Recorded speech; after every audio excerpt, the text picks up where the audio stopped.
السلام عليكم. مواضيع، ثقافات، عادات وأماكن حول العالم. الناس القدام بناو منازل ونحتو في الجبال وداروا شي حوايج اللي حنا اليوم رغم التطور كيبان لنا داكشي اللي داروه هما في ذاك الوقت عظيم وكبير بزاف. كمثال الناس اللي بناو منازل ديالهم اللي منها السقف والحيوط من تحت صخرة اللي كبيرة بزاف، وكذلك الناس اللي نحتوا في الجبال واتخذوها ولا داروا فيها مخازن وكذلك بيوت ليهم. وهذا الشيء ماشي غريب علينا احنا كمغاربة ولا حتى في بعض الدول الاخرين في العالم.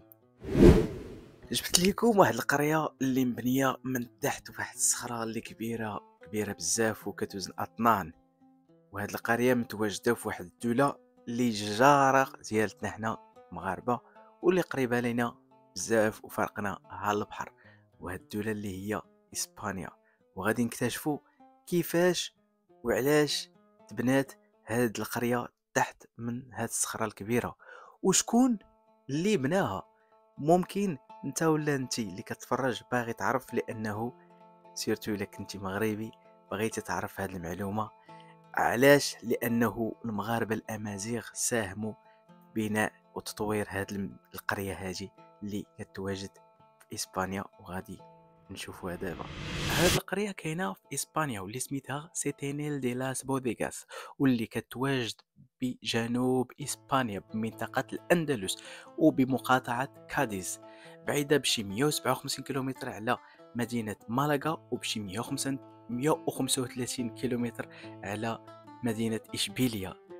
السبب اللي خلى الناس القدام يفكروا يديروا بيوت ومنازل ومحلات في هاد المنطقة ومن تحت هذيك الصخرة الكبيرة اللي قلت لكم، واللي حتى الناس ديال اليوم اللي باقي عايشين تما، هو أنه كتحميهم من الأشعة ديال الشمس وكذلك من الأمطار والرياح اللي كتكون قوية. يعني في وقت الصيف هاد البيوت كيكونوا شيئا ما مبردة، وفي وقت الشتاء والبرد كيكونوا شيئا ما دافئة. هاد الناس ديال اليوم اللي ساكنين في هاد المنطقة وفي هاد البيوت ومن تحت هذيك الصخرة ما خايفينش انه تطرا شي كارثة طبيعية وتطيح عليهم ديك الصخرة، ولا عايشين بكل راحة وارتياحية، والا انهم مدخلين هذيك الصخرة في الثقافة ديالهم، رغم انهم ماشي هما الناس اللي بناو وطوروا هاد القرية هذه. والناس اللي طوروا وبناو هاد القرية هما مغاربة. بشوية عليكم المغاربة، مغاربة أمازيغ اللي كانوا دخلوا الأندلس بهذاك الوقت. بشوية غادي نفهموا كلشي دقة دقة. دابا غنعرفوا التاريخ وشكون اللي بنى هاد القرية ديال سيتينيل، واش بصح مغاربة. على كل حال هاد القرية كانت فيها الحياة وكانوا الناس ساكنين فيها قبل ما يدخلوا المسلمين للأندلس، لأنه الرومان كانوا فيها وكانوا كيعيشوا في بعض الكهوف تمايا. لكن في العهد الإسلامي خاصة في زمن المرابطين الموحدين اللي هما أمازيغ من سكان ديال المغرب ولا المغرب الأقصى اللي هو المملكة المغربية الشريفة اليوم، لأنه كما كنعرفوا في ذاك الوقت المغرب الأقصى اللي هو المغرب، والمغرب الأوسط اللي هو الجزائر، والمغرب الأدنى اللي هو تونس، وكاملهم كانوا كيتعرفوا بالمغرب الكبير. المهم في هذاك الوقت نيت فاش دخل الإسلام للأندلس، وبنذكركم باللي طارق بن زياد هو والجيوش ديالو دخلوا الأندلس ودخلوا الإسلام في سنة 711 ميلادية. نرجعوا كيفاش هاد الناس بناو وطوروا من هاد القرية هذه.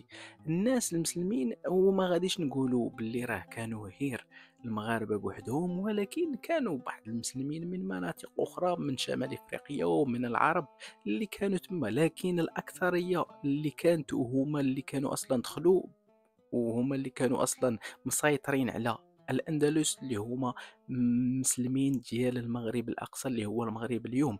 وكما غادي تشوفوا واللي كما كتشوفوا اليوم راه بزاف ديال المعامر والمباني اللي كاينه في اسبانيا، مثلا في اشبيليا ولا في اندلس وبزاف د المناطق مالاغا وبالمناطق الاخرين كيتشابهوا بزاف بداكشي اللي عندنا هنا في المغرب.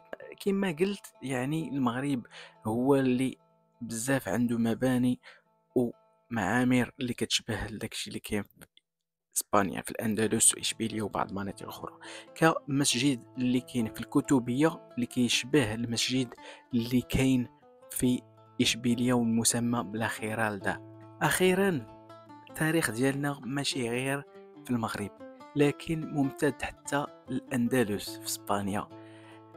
حضارة صنعوها الأجداد ديالنا اللي حنا خصنا نكونوا مفتخرين بهم بزاف، وبقات منقوشة على الصخور والحجر إلى يومنا هذا.